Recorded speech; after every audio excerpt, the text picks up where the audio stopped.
ಕುರ್ಮಗಳ ನಮಸ್ಕಾರ. ನಾನು ನಿಮ್ಮ ಪ್ರಮೋದ್ ಸರ್. ಮೊನ್ನೆ ನಾವು ಟೆನ್ಸಸ್ ಕಲಿತಿದ್ದೀವಿ. ಬಟ್ ಟೆನ್ಸಸ್ ಕಲಿಗಿಂತ ಮುಂಚೆ ನಾವು ಪಾರ್ಟ್ಸ್ ಆಫ್ ಸ್ಪೀಚ್ ಕಲಿಯೋದು ಭಾಳ ಮುಖ್ಯ. ಈಗಾಗಲೇ ನೀವು ಅದನ್ನು ಕಲ್ತಿದ್ರಿ, ಬಟ್ ಇನ್ನೊಮ್ಮೆ ರಿವಿಷನ್ ಆಗಿ. ಯಾಕಂದ್ರೆ ಎಷ್ಟು ನಾವು ಪರ್ಫೆಕ್ಟಾಗಿ ಕಲಿತಿರಲಿಲ್ಲ, ಪರಿಪೂರ್ಣವಾದ ಜ್ಞಾನ ನಮ್ಗೆ ಇತ್ತಂದ್ರೆ ನಮಗೆ ಜೀವನದಾಗ ಸಮಸ್ಯೆಗಳು ಕಡಿಮೆ ಬರ್ತವೆ. ಅದಕ್ಕೆ ಬಿಫೋರ್ ಗೋಯಿಂಗ್ ಟು ಟೆನ್ಸಸ್ ಅಂದ್ರೆ ಕಾಲಗಳು ಕಲಿಯಕ್ಕಿಂತ ಮುಂಚೆ ನಾವು ಮತ್ತೊಮ್ಮೆ ಏನು ಮಾಡೋಣ, parts of speech. Parts of speech ಅಂದ್ರೆ ನಾವೇನು ಭಾಷೆ ಬಳಸ್ತೀವಲ್ಲ, ಆ ಭಾಷೆಗೆ ಭಾಗಗಳು ಬರ್ತಾವೆ. ಆ ಭಾಗಗಳು ಎಷ್ಟು? 8 ನಾನು 8 ಬರ್ತೀನಿ. ಎಷ್ಟು? ಪದದ ಭಾಗಗಳು ಅಥವಾ ಭಾಷೆಯ ಭಾಗಗಳು, ಪಾರ್ಟ್ಸ್ ಆಫ್ ಸ್ಪೀಚ್. ನಾವು ಮಾತನಾಡ್ತೀವಲ್ಲ, ಆ ಮಾತನಾಡುವ ಭಾಷೆಯನ್ನು 8 ಭಾಗಗಳಾಗಿ ಮಾಡಿದ್ರು. ಅಂದ್ರೆ ಕೆಲವು ಘಟಕಗಳಾಗಿ ಮಾಡಿದ್ರು. ಅಯ್ಯೋ 8 ಒಂದನೇದ ನಾವು ಸ್ಪೆಲ್ಲಿಂಗ್ ಸೆಟ್ ಏನೋ ಯೂನಿಯನ್ ನಾವು ನಾಮಪದ ಏನಂತೀವಿ ಒಂದೊಂದಾಗಿ ವಿವರಣೆ ಮಾಡ್ಕೊಂಡು ಹೋಗೋದು. Noun is the name of person, place or thing. ನಾಮಪದ ಅಂದ್ರೆ ಒಂದು ವ್ಯಕ್ತಿ, ವಸ್ತು ಅಥವಾ ಸ್ಥಳದ ಹೆಸರು. ಫಾರ್ ಎಕ್ಸಾಂಪಲ್, ಇದೊಂದು ವಸ್ತು ಅದ, ಇದಕ್ಕೆ ನಾವು ಗೋಡೆ ಅಂತೀವಿ. ಏನಂತೀವಿ? ಇದೊಂದು ನಾವು ಅಭ್ಯಾಸ ಮಾಡಲಿಕ್ಕೆ ಅಥವಾ ಕಲಿಸಲಿಕ್ಕೆ ಒಂದು ಬೋರ್ಡ್ ಅನ್ನು ಯೂಸ್ ಮಾಡ್ತೀವಿ. ಗ್ರೀನ್ ಬೋರ್ಡ್ ಅಂತ ಹೇಳಿ ಒಂದು ಗ್ರೀನ್ ಬೋರ್ಡ್ ಎಂಬ ಹೆಸರಿನಿಂದ ಕರಿತೀವಿ. ದ್ವಿಚಕ್ರ ವಾಹನ ಬೈಕ್ ಅಂತ ಇರ್ತೀವಿ. ಅಲ್ಲಿ ಕೂತಂತ ಮನುಷ್ಯಗ ಏನೋ ಒಂದು ಹೆಸರು, ಸಾಕ್ಷಿತ, ರಮ್ಯ, ರಾಧಿಕಾ, ಆಮೇಲೆ ಪ್ರಜ್ವಲ, ಪ್ರತಿಮೇಶ, ಇದು ವ್ಯಕ್ತಿ ಹೆಸರು. ಸ್ಥಳದ ಹೆಸರು ಅಥಣಿ, ಬೆಂಗಳೂರು, ಗೋಕಾಕ್, ಬ್ಯಾಂಕಾಕ್. ಸ್ಥಳದ ಹೆಸರು. ವಸ್ತುವಿನ ಹೆಸರು ಪೆನ್ನು, ಬುಕ್ಕು, ಕಡ್ತಾರ, ಚಮಚ, ಬೊಗೋಲಿ. ಹಂಗ ಇಂಗ್ಲೀಷ್ನಾಗ plate, notebook, pen, compass box, geometric box, T shirt, pant, mobile, Android mobile. ಹಿಂಗೆ ವಸ್ತು, ವ್ಯಕ್ತಿ, ಸ್ಥಳದ ಹೆಸರುಗಳನ್ನು ಸೂಚಿಸಲಿಕ್ಕೆ ಪದಗಳು ಬಳಸ್ತಿಲ್ಲ. ಅದಕ್ಕೆ ನಾಮಪದ ಅಂತಾರೆ. ಏನಂತಾರು? ಯುವರಾಜ್ ಅವರೇ, ದಯವಿಟ್ಟು ನಿಮ್ಮ ಗಮನವನ್ನು ಇಲ್ಲಿಡಿ. ಈ ಮೊಬೈಲ್ದಾಗ ವಿಡಿಯೋ ನೋಡೋರು ಕೂಡ ನೋಡೋದಾದ್ರೆ ಗಮನ ಕೊಟ್ಟು ನೋಡ್ರಿ, ಅಂದ್ರೆ ಅರ್ಥ ಆಗ್ತದೆ. ಮತ್ತು ನೀವು ಕುಂತವ್ರು ಕೂಡ ಸ್ವಲ್ಪ ಈ ಕಡೆ ನೋಡ್ರಿ. ನಾವು ಅಂದ್ರೆ ನಾಮಪದ. ನಾವು is the name of person, place R thing. English ಕಲಿಬೇಕು. ಇಂಗ್ಲೀಷ್ ಕೆಲವೊಂದು ಕಡೆ ನೋಡ್ರಿ, ಆಡ ಮೇಸವ್ರು ದನ ಕಾಯೋರು ಸಿಗ್ತಾನೆ ಇಂಗ್ಲೀಷ್ ಮಾತಾಡ್ತಿರ್ತಾರೆ. ಅವ್ರು ಭಾಳ ವ್ಯಾಲ್ಯೂ ಇರ್ತದೆ, ತಿಳಿತಾರೆ. ಅದರಲ್ಲಿ ಮತ್ತು ಇಂಗ್ಲೀಷ್ ಎಕ್ಸ್ಪರ್ಟ್ ಅಂದ್ರೆ ಈ ಹಳಿ ಕಾಲು ಗುಡಿಗಳು ಇರ್ತಾವಲ್ಲ, ಅಲ್ಲಿ ಇಂಗ್ಲೀಷ್ನಾಗ ನೋಡ್ರಿ ಎಲ್ಲ ವಿವರಣೆ ಕೊಡ್ತಿರ್ತಾವೆ. ಫಾರಿನರ್ಸ್ಗೆ ಇಂಗ್ಲೀಷ್ ಭಾಷೆದಾಗ ಹೇಳಬೇಕಾಗ್ತದೆ. ಅಂಥ ಗೈಡರ್ಸ್ಗಳು, ಮಾರ್ಗದರ್ಶಕರು ಇನ್ಕಮ್ ಭಾಳ ಡೈಲಿ ಹೆಚ್ಚಿರ್ತದೆ. ಯಾಕೆ ಅವ್ರು ಇಂಗ್ಲೀಷ್ ಬರ್ತಿರ್ತದೆ. ಅದಕ್ಕೆ ನಾವು ಇಂಗ್ಲೀಷ್ ಸ್ಪಷ್ಟವಾಗಿ ಮಾತಾಡ್ಲಿಕ್ಕೆ ಕಲ್ತಿರ್ತೀವಿ. ವಿದೌಟ್ ಜಾಬ್ ಅಂದ್ರೆ ವಿದೌಟ್ ಗೌರ್ಮೆಂಟ್ ನೌಕರಿ ನಾವು ಬದುಕ್ತೀವಿ. ವಿದೌಟ್ ಗೌರ್ಮೆಂಟ್ ನೌಕರಿ. ಬಟ್ ಅದಕ್ಕಿಂತ ಮೊದಲು ನಾವೇನು ಮಾಡಬೇಕು, ಇಂಗ್ಲೀಷ್ ಭಾಷೆಯ ಪ್ರತಿ ಪದಗಳನ್ನು ನಮ್ಮ ದಿನನಿತ್ಯ ಜೀವನದ ಬಳಸಬೇಕಿರಲಿ. ವ್ಯಕ್ತಿ, ಸ್ಥಳ ಹಾಗೂ ವಸ್ತುಗಳ ಹೆಸರನ್ನು ಸೂಚಿಸುವ ಪದಗಳಿಗೆ ನಾಮಪದ. ನೋಡಿ, ಕನ್ನಡದಾಗೂ ಕಲಿಯತ್ರಿ, ಇಂಗ್ಲೀಷ್ನಾಗೂ ಕಲಿಯತ್ರಿ. ಡಬಲ್ ಫೈಲ್ ಅದ. ಇನ್ನು ಎರಡನೇ ಪ್ರನೌನ್. ಪ್ರನೌನ್ ಅಂದ್ರೆ ಸರ್ವನಾಮ. ಪ್ರನೌನ್ ನೋಡ್ರಿ, ಕೇಳಿ. ಪ್ರನೌನ್ ಈಸ್ ದ ವರ್ಡ್, ಮಾತಾಡಿ. Pronoun is the word which used instead of noun. ನಾಮಪದದ ಬದಲಾಗಿ ಬಳಸುವ ಶಬ್ದಗಳಿಗೆ ನಾವು ಸರ್ವನಾಮ ಅಂತೀವಿ. ಈ ಫಾರ್ ಎಕ್ಸಾಂಪಲ್ ನೋಡಿ, ನಿನ್ನ ಹೆಸರನ್ನ ನಿಧಿ. ನಿಧಿ ಒಬ್ಬಳು ಜಾಣ ವಿದ್ಯಾರ್ಥಿನಿ. ಅವಳು ಪೇಟೆಗೆ ಹೋಗಿದ್ದಾಳೆ. ಅಲ್ಲಿ ಅವಳು 5 ನೋಟ್ಬುಕ್ಸ್ಗಳನ್ನು ಖರೀದಿಸಿದ್ದಾಳೆ. ನಾ ಸ್ಟಾರ್ಟಿಂಗ್ ನಿಧಿ ಅನ್ನಿ, ನಂತರ ಏನನ್ನಿ ಅವಳು ಅನ್ನಿ. ಇಲ್ಲಿ ಅವಳು ಅಂದ್ರೆ ಯಾರು? ಯಾವ ಹುಡುಗಿ? ಹಾ, ಅಲ್ಲಿ ಅವಳು ಅಂದ್ರೆ ಯಾರು? ನಿಧಿ. ನಾನು ನಿಧಿ ಅನ್ನೋ ಹೆಸರು ಪದೇ ಪದೇ ಬಳಸುವ ಬದಲಾಗಿ ಅವಳು ಎಂಬ ಶಬ್ದವನ್ನು ಬಳಸಿದಿಲ್ಲ. ಅದ್ರ ನಿಧಿ ಅನ್ನೋ ಒಂದು ಹೆಸರು ನಾಮಪದ ಹೋದ್ರೆ, ಆ ನಾಮಪದನ ಬಳಸುವ ಬದಲಾಗಿ ನಾನು ಏನು ಮಾಡಿ ಅವಳು ಪದ ಬಳಸಿ. ಈಗ ಫಾರ್ ಎಕ್ಸಾಂಪಲ್ ಪ್ರತಿಮೇಶ್ ಒಬ್ಬ ಉತ್ತಮ ಆಟಗಾರ. ಅವನು ಕ್ರಿಕೆಟ್ ಅನ್ನು ಚೆನ್ನಾಗಿ ಆಡುತ್ತಾನೆ. ಇಲ್ಲಿ ನೋಡಿ, ಪ್ರತಿಮೇಶ್ ಒಬ್ಬ ಉತ್ತಮ ಆಟಗಾರ, ಪ್ರತಿಮೇಶ್ ಕ್ರಿಕೆಟ್ ಚೆನ್ನಾಗಿ ಆಡ್ತಾನೆ, ಪ್ರತಿಮೇಶ್ ಕುಂತ್ಕೊಂಡಾನೆ. ಪ್ರತಿ ಸಲ ಪ್ರತಿಮೇಶ್ ಅಂದ್ರೆ ನಡೀತದ ಅಷ್ಟು ಸರಿಯಾಗಿ ಅನ್ಸಂಗಿಲ್ಲ. ಅದಕ್ಕೆ ಏನ್ ಮಾಡ್ತೀವಿ, ಆ ಪ್ರತಿಮೇಶ್ ಬದಲಾಗಿ ಏನ್ ಮಾಡ್ತೀವಿ, ಅವ್ನು ಹುಡುಗಿದ್ದಲ್ಲ ಅವನು ಅಂತೀವಿ, ಹುಡುಗಿತ್ತಂದ್ರೆ ಅವಳು ಅಂತೀವಿ. ಈಗ ಸದ್ಯ ಅವನು ಹುಡುಗನ ನನ್ನ ಏನೇನಿ ಅವನು ಕ್ರಿಕೆಟ್ ಅಂದ್ರೆ ಚೆನ್ನಾಗಿ ಆಡ. ಇಲ್ಲಿ ಅವನು ಅಂದ್ರೆ ಪ್ರತಿಮೇಶ್ ಏನಿದ ನಾಮಪದ, ನಾವು ಅಂದ್ರೆ ಹೆಸರನ್ನ ಪದೇ ಹೆಸರು ತಗೊಳ್ಳೋ ಬದಲಾಗಿ ನಾವೇನು ಮಾಡ್ತೀವಿ, ಅವಳು, ಅವನು, ನಾನು, ನೀನು, ಅವರು, ನಾವು, ಹೀಗೆಲ್ಲ ಸರ್ವನಾಮಗಳನ್ನ ಬಳಸ್ತಿಲ್ಲ. ಈ ಪದಗಳು ಬಳಸ್ತೀವಿ ಸರ್ವನಾಮ ಅಂತ. Pronoun is the word which used instead of noun. ನಾಮಪದದ ಬದಲಾಗಿ ಬಳಸುವ ಪದಗಳಿಗೆ ಸರ್ವನಾಮ ಏನಂತೀವಿ, ಓಕೆ. ನೆಕ್ಸ್ಟ್ ನೋಡಿ, ವರ್ಡ್ ಏನ ಕ್ರಿಯಾಪದ ಏನಂತೀವಿ, ಬಹಳ ಇಂಪಾರ್ಟೆಂಟ್. ಕ್ರಿಯಾಪದದಾಗ ಮತ್ತೆ ಪ್ರಕಾರ ಬರ್ತಾವ ಇಂಗ್ಲಿಷ್ನಾಗ. Helping verb and main verb ಅಂತ ಹೇಳಿ ಬರ್ತಾವ, ಅವೆಲ್ಲ ಮುಂದೆ ಕಲಿ ನಾವು. ಬಟ್ ಈಗ ನೀವು ತಿಳ್ಕೊರಿ ಕ್ರಿಯಾಪದ ಅಂದ್ರೆ verb is a word which is using to show action or state. ಕ್ರಿಯೆ ಅಥವಾ ಸ್ಥಿತಿಯನ್ನು ಸೂಚಿಸುವ ಪದಗಳಿಗೆ ಕ್ರಿಯಾಪದ ಅಂತಾರೆ. ಮುಖ್ಯವಾಗಿ ನೀವು ಸಾಮಾನ್ಯವಾಗಿ ಈ ಏಜ್ನಾಗ ಏನು ನೆನಪಿಟ್ಕೊರಿ, ಬಟ್ ಕ್ರಿಯೆಯನ್ನು ಸೂಚಿಸುವ ಪದಗಳು, ಕ್ರಿಯೆಯನ್ನು ಸೂಚಿಸುವ ಪದಗಳು. ರಾಮನು ಬರೆಯುತ್ತಿದ್ದಾನೆ. ರಾಮನು ಕೆಲಸ ಮಾಡುತ್ತಾನೆ. ಯಾವ ಕೆಲಸ, ಏನು ಕೆಲಸ ಮಾಡುತ್ತಾನೋ, ಬರೆಯುವುದು. ಬರೆಯೋದಕ್ಕೆ ಕೆಲಸ ಹೋಗ್ತಿಲ್ಲ. ನೋಡ್ರಿ, ನನ್ನ ಹೆಸರು Pramod is writing a letter. ಪ್ರಮೋದನು ಒಂದು ಪತ್ರವನ್ನು ಬರೆಯುತ್ತಿದ್ದಾನೆ. ಅಲ್ಲಿ ಕೆಲಸ ಯಾವುದು, ಬರೆಯುವುದು, ಅದು ಕ್ರಿಯಾಪದ. She is looking to me, she is looking to me ಈ ಥರ ಅರ್ಥೇನ. ಅವಳು ನನ್ನನ್ನು ನೋಡುತ್ತಿದ್ದಾಳೆ. ನೋಡುವುದೇನ ಕೆಲಸ, ಅದು ಕೂಡ ಕೆಲಸ, ಒಂದು ಕ್ರಿಯೆಯನ್ನು ಸೂಚಿಸ್ತೈತೆ, ಅದು ಕ್ರಿಯಾಪದ. I am speaking with him, ನಾನು ಅವನ ಜೊತೆ ಮಾತನಾಡುತ್ತಿದ್ದೇನೆ. ಮಾತನಾಡೋದೇನ speaking, running, sitting, jumping, writing, ಎಲ್ಲೆಲ್ಲಿ ಕ್ರಿಯೆ, ವಾಟ್ ಆಕ್ಷನ್ ಅಂದ್ರೆ ಒಂದು ಕ್ರಿಯೆಯನ್ನು ವ್ಯಕ್ತಪಡಿಸುವಂತ ಪದಗಳು, ಅವಕ್ಕೆ ಏನಂತಾರೋ ಕ್ರಿಯಾಪದ. I am going to market, I am ಇಲ್ಲಿ ನಾ ಏನ್ ಮಾಡತ್ತೀನಿ, ಮಾರ್ಕೆಟ್ಗೆ ಏನ್ ಮಾಡತ್ತೀನಿ, ಹೋಗುದೇನಿದ ಕೆಲಸ, ಅದು ಕ್ರಿಯಾಪದ ಅನ್ನೋದು. ಇನ್ನು ಅಡ್ವರ್ಬ್ ಏನ ಕ್ರಿಯಾ ವಿಶೇಷ, ಏನ ಕ್ರಿಯಾ ವಿಶೇಷ. Describe a word. ಅಡ್ವರ್ಬ್ ಅಂದ್ರೆ adverb is a word which is used to describe a word. ಕ್ರಿಯಾಪದವನ್ನ ವರ್ಣಿಸಲಾಕ, ಕ್ರಿಯಾಪದವನ್ನ ನಾವು ಬಳಸುವಂತ ಪದಗಳಿಗೆ ಕ್ರಿಯೆಯ ವಿಶೇಷತೆಯನ್ನು ಸೂಚಿಸುವ ಪದಗಳು, ಕ್ರಿಯೆಯ ವಿಶೇಷತೆಯನ್ನು ಸೂಚಿಸುವ ಪದಗಳು ಅಂದ್ರೆ ಕ್ರಿಯಾಪದವನ್ನ ಹೊಗಳಬೇಕು, ವರ್ಣಿಸಬೇಕು. ಅಂತ ಪದಗಳಿಗೆ ನಾವೇನು ಮಾಡ್ತೀವಿ, ಕ್ರಿಯಾ ವಿಶೇಷತೆ. ಈಗ ನೋಡಿ, ಹನುಮಂತನು ಪತ್ರವನ್ನು ಸುಂದರವಾಗಿ ಬರೆಯುತ್ತಿದ್ದಾನೆ. ಅವ ಹೆಂಗ್ ಬರೆಯತಾನು, ಸುಂದರವಾಗಿ ಬರೆಯತಾನು. ಬಟ್ ಹೆಂಗ್ ಬರೆಯತಾನ, ಸುಂದರವಾಗಿ. Hanumantha running, Hanumanth is running fastly. Hanumantha ಏನ್ ಓಡ್ಲತ್ತಾನು, ಫಾಸ್ಟ್.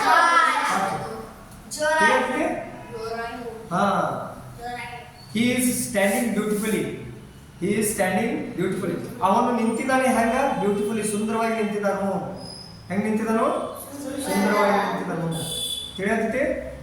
ಸ್ವಲ್ಪ ನೋಡಿ ಏನ ಸ್ವಲ್ಪ ಏನೋ ಅಡ್ಜಸ್ಟ್ ತಪ್ಪಿದಂಗೆ ಕಾಣ್ತೈತಿ. ನೀ ಸರಿಪ ನೆಟ್ ಕಾಣತೈತಿ. ಓಕೆ, ತಿಳಿಯತೈತಿ. ಅಡ್ವರ್ಬ್ ಅಂದ್ರೆ ಕ್ರಿಯೆಯ ವಿಶೇಷತೆ. ಅಲ್ಲಿ ಏನು ಕೆಲಸ ನಡೆಯುತ್ತೋ ಅದು ಹೆಂಗೆ ನಡೆಯುತ್ತೆ, ಚಲೋ ನಡೆಯುತ್ತಿತ್ತು, ಕೆಟ್ಟ ನಡೆಯುತ್ತಿತ್ತು, ಅಥವಾ ಅತಿ ಸುಂದರವಾಗಿ ನಡೆಯುತ್ತಿತ್ತು, ಒಟ್ಟು ಕ್ರಿಯೆ ವಿಶೇಷತೆ ಸೂಚಿಸ್ಬೇಕು. ಈಗ ನೋಡ, ಹಿ ಈಸ್ ಸ್ಪೀಕಿಂಗ್ ಕಾನ್ಶಿಯಸ್ಲಿ. ಅವನು ಏನ ಒಂದು ಪ್ರಜ್ಞಾಪೂರ್ವಕವಾಗಿ ಮಾತಾಡ್ಲತ್ತಾನ.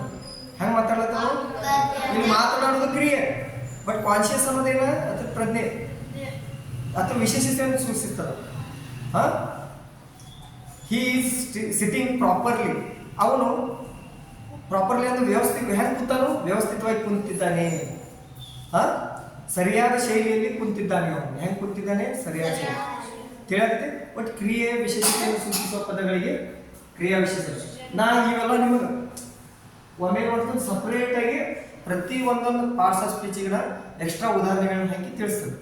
ಈಗ ಮೇನ್ ನೋಡ್ರಿ. ಇನ್ ನೆಕ್ಸ್ಟ್ ಅಡ್ಜೆಕ್ಟಿವ್ ಏನ ನಾಮವಿಶೇಷಣ ಸೇಮ್ ಹಿಂಗೆ ಇರ್ತೈತಿ. ಇದು ಕ್ರಿಯಾ ವಿಶೇಷತೆ ಸೂಚಿಸ್ತೈತಿ, ಇದು ನಾಮದ ವಿಶೇಷತೆಯನ್ನು ಸೂಚಿಸ್ತದ. ಡಿಸ್ಕ್ರೈಬ್ ನೌನ್ ಆರ್ ಪ್ರೊನೌನ್, ನಾಮಪದ ಅಥವಾ ಸರ್ವನಾಮದ ವಿಶೇಷತೆಯನ್ನು ಸೂಚಿಸ್ತದೆ. ಬರೀ ನಾಮಪದ ಅಲ್ಲ, ನಾಮಪದ ಅಥವಾ ಸರ್ವನಾಮವನ್ನು ವರ್ಣಿಸುವ ಪದಗಳು. ತಿಳಿಯಕ್ಕೆ Ram is a good boy. Ram is a good boy. Ram ಹೆಂಗದನು? ಗುಡ್ ಬಾಯ್.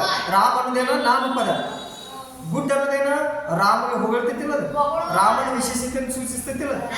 ಹಾ, ಅದಕ್ಕಾಗಿ ಇವೇನು ಅಡ್ಜೆಕ್ಟಿವ್ ಅದಲ್ಲ, ನಾಮಪದಗಳನ್ನು ಹೊಗಳಿಸುವಂತ ಪದಗಳು.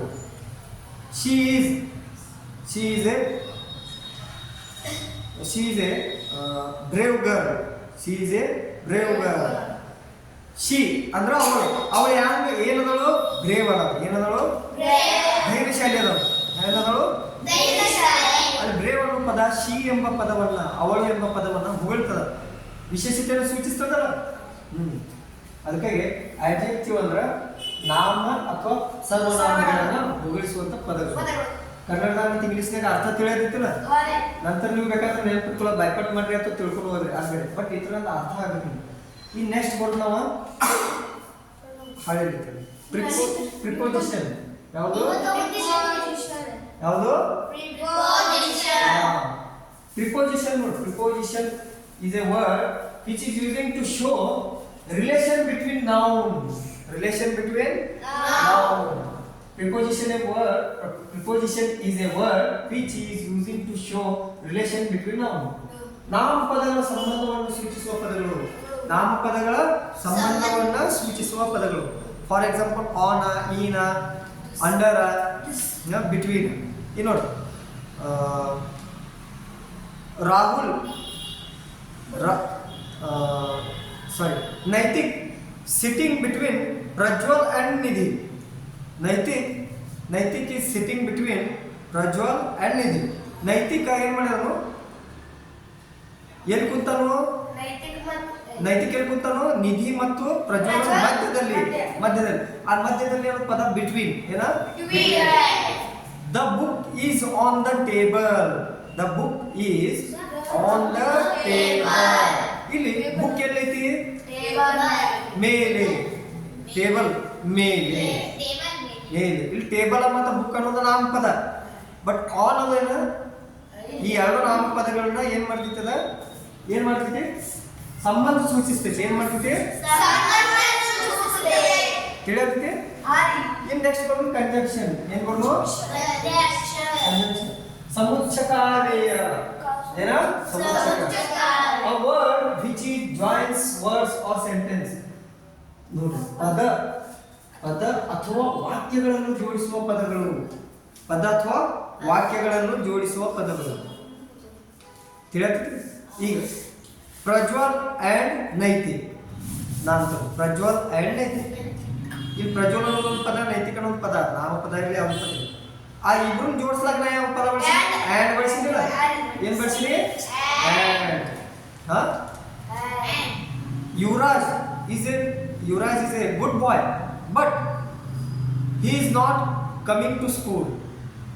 ಯುವರಾಜ್ ಒಳ್ಳೆಯ ವಿದ್ಯಾರ್ಥಿ ಅದಾನ, ಒಳ್ಳೆ ಹುಡುಗ ಅದಾನ, ಬಟ್ ಆದರೆ ಅವನು ಶಾಲೆಗೆ ಬರಂಗಿಲ್ಲ. ನೋಡಿ, ಯುವರಾಜ ಒಳ್ಳೆಯ ವಿದ್ಯಾರ್ಥಿ, ಅವನು ಶಾಲೆಗೆ ಬರಂಗಿಲ್ಲ. ಎರಡು ವಾಕ್ಯಗಳನ್ನು ಕೂರ್ಸಕ್ಕೆ ಏನ್ ಬಳಸಿನಿ? ಪದ. ಯಾವ್ದೋ ಬಟ್ ಬಳಸಿನಿ. ಯಾವುದು? ಬಟ್. ಆದರೆ ಎಂಬ ಪದವನ್ನು ಬಳಸಿನಿ. ಅಂದ್ರೆ ಇಲ್ಲಿ ಎರಡು ವಾಕ್ಯಗಳನ್ನು ಜೋಡಿಸಿದಾಗ ನಾವು ಒಂದು ಪದವನ್ನು ಬಳಸಿನಿ. ಯಾವುದು? ಬಟ್ ಅಂತೇಳಿ. ಅದು ಬಟ್ ಅನ್ನೋ ಪದ, ಆದರೆ ಅನ್ನೋ ಪದ ಏನದ? ಕಂಜಂಕ್ಷನ್. ಕಂಜಂಕ್ಷನ್ ಯಾವ ಡೀಪ್ ಆಗಿ ಮತ್ತು ನಿಮಗೆ ಹೇಳ್ತೀನಿ. ಈ ನೆಕ್ಸ್ಟ್ ನಾವು ಇಂಟರ್ಜೆಕ್ಷನ್. ಏನ? ಭಾವಸೂಚಕಾವ್ಯಯ. ಯಾವ ಪದ? A word which is using to show sudden feelings or emotions. ಯಾವ ಪದ ನಮ್ಮ ಒಮ್ಮೆಲೆ ಭಾವನೆಗಳನ್ನ, ಅಭಿಪ್ರಾಯಗಳನ್ನ ವ್ಯಕ್ತಪಡಿಸಲಾಕ ಬಳಸ್ತೀವಲ್ಲ, ಸಡನ್ಲಿ ಅಂದ್ರೆ ಒಮ್ಮೆಲೆ ಏ ಹೂವ ಅಂತೀವಲ್ಲ, ಇವ ಹಾವು ಅಂತಂದು ಏ ಅಪ್ಪ ಈ ಹೂ ಹಿಂಗೆಲ್ಲ ಹೂ ಹಿಡಿತಿರಲ್ಲ, ಆ ಭಾವನೆಗಳನ್ನು ವ್ಯಕ್ತಪಡಿಸ ತತ್ಕ್ಷಣದ ಭಾವನೆಗಳನ್ನು ವ್ಯಕ್ತಪಡಿಸುವ ಪದಗಳು. ಹೋ ಅಲಾಸ್ ಹರಿಯ ಯಾಹೋ ಹಿಂಗೆಲ್ಲ ಪದಗಳು ಬಳಸ್ತಿರಲ್ಲ ಅದೆಲ್ಲ ಇಂಟರ್ಜೆಕ್ಷನ್ ಸಮುಚ್ಚ ಭಾವಸೂಚಕ ಆಗಿವೆ ಎಂಥ ಪದಗಳು ಈ ನೆಕ್ಸ್ಟ್ ಏನು ಮಾಡ್ತೀನಿ ನಿಮ್ಗೆ ಇವೆಲ್ಲ ಪಾರ್ಟ್ಸ್ ಆಫ್ ಸ್ಪೀಚ್ ಈಗ ಪ್ರತಿ ಇದಕ್ಕೆ ಡಿಟೇಲ್ ಆಗಿ ಅಂದ್ರೆ ವ್ಯವಸ್ಥಿತವಾಗಿ ಸಾಕಷ್ಟು ಉದಾಹರಣೆಗಳನ್ನು ಕೊಡ್ತೀವಿ. ಈಗ ಏನು ಇದು ಬರ್ಸಿದಂದ್ರೆ ಹಂಗಂದ್ರೆ ಯಾರು ನಮಗೆ ಗೊತ್ತಾಗುತ್ತೆ, ಸ್ವಲ್ಪ ಹತ್ರ ಮುನ್ನಡೆ ಗೊತ್ತಾಗಬೇಕು. ಟ್ರೇಲರ್ ಅಂತಾರಲ್ಲ trailer, parts of speech trailer ಇದೆ. ಏನೋ ಪಾರ್ಟ್ಸ್ ಆಫ್ ಸ್ಪೀಚ್ ಕಲಿಯಕ್ಕೆ ಹೋದ್ರೆ ಡೀಪಾಗಿ ಸಾಕಷ್ಟು ನಾಲೆಜ್ ಆಗುತ್ತೆ, ಸಾಕಷ್ಟು ವಿಷಯಗಳು ಬರ್ತವೆ ತಿಳ್ತು. ಇಲ್ಲಿ ಫಾರ್ ಎಕ್ಸಾಂಪಲ್ ಪ್ರೊನೌನ್ ಸರ್ವನಾಮಗಳು, ಇಲ್ಲಿ I we he she it ಪ್ರೊನೌನ್ಗಳು ಬರ್ತಾವೆ ನೋಡಿ. I am going to school, I am going to school, ನಾನು ಶಾಲೆಗೆ ಹೋಗುತ್ತಿದ್ದೇನೆ. ಅಲ್ಲಿ ಐ ಅಂದ್ರೆ ನಾನು, ಈಗ ಉಯ್ ಅಂದ್ರೆ ನಾವು ಉಯ್ ಯಾ ಮತ್ತೆ ಹಚ್ಚಂಗಿಲ್ಲ ನಾವು ಉಯ್ ಯಾ ಹಚ್ತೀವಿ, ಏನು ಹಚ್ತೀವಿ? ಅಲ್ಲಿ ಒಂದು ಕ್ವಶನ್ ಮಾಡ್ಬೇಕು, ಆಯ್ ಮುಂದೆ ಯಾಕೆ ಆಮ್ ಹಚ್ಚಿರಿ ಸರ್? ಉಯ್ ಮುಂದೆ ಆಮ್ ಹಚ್ಬೇಕಾಗಿತ್ತಲ್ಲ, ಏನು ಆಮ್ ಹಚ್ಬೇಕಾಗಿತ್ತು? ಶಿ ಮುಂದೆ ಆಮ್ ಹಚ್ಬೇಕಾಗಿತ್ತು, ಹಿ ಮುಂದೆ ಆಮ್ ಹಚ್ಬೇಕಾಗಿತ್ತು, ಇಟ್ ಮುಂದೆ ಆಮ್ ಹಚ್ಬೇಕಾಗಿತ್ತು, ಯಾಕೆ ಹಚ್ಚಲಿಲ್ಲ? ಇವೆಲ್ಲ ನಾವು ತಿಳ್ಕೊಬೇಕಾದ್ರೆ ಪ್ರನೌನ್ಗಳನ್ನ ಸರಿಯಾಗಿ ತಿಳ್ಕೊಬೇಕಾಗ್ತದೆ. ಬರೀ ಒಂದು ಎರಡು ಉದಾಹರಣೆ ಪ್ರನೌನ್ ತಿಳಿಯಂಗಿಲ್ಲ, ಒಂದು ಎರಡು ಉದಾಹರಣೆ ನಾಮಪದ ತಿಳಿಯಂಗಿಲ್ಲ, ಇವೆಲ್ಲ ಎರಡು ಉದಾಹರಣೆಯಿಂದ ತಿಳಿಯಂಗಿಲ್ಲ. ನೋಡ್ರಿ, ಬಾಯ್ಪಾಟ್ ಮಾಡಿ ಕಲಿಕ್ಕಿಂತ ಅರ್ಥ ಮಾಡ್ಕೊಂಡು ಕಲಿತ್ರೆ ಬಹಳ ಬೆಟರ್.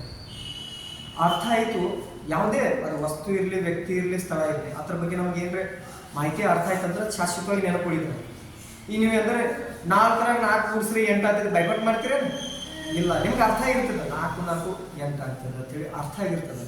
ಬೈಪಾಟ್ ಆಗಿರ ತಿಳಿಯತೈತಿ ಅನ್ನೋದು ನೆನಪುಳಿತದೆ.